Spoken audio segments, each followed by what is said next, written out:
You ask Tiger to solve. This deals with linear equations with one unknown.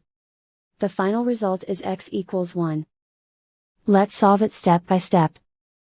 Simplify the expression. Expand the parentheses. Simplify the arithmetic. Expand the parentheses. Multiply the coefficients. Simplify the arithmetic. Group like terms. Combine like terms.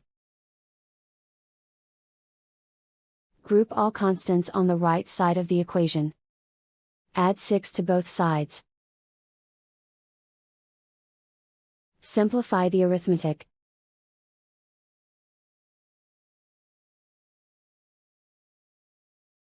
Isolate the x. Divide both sides by 7. Simplify the fraction.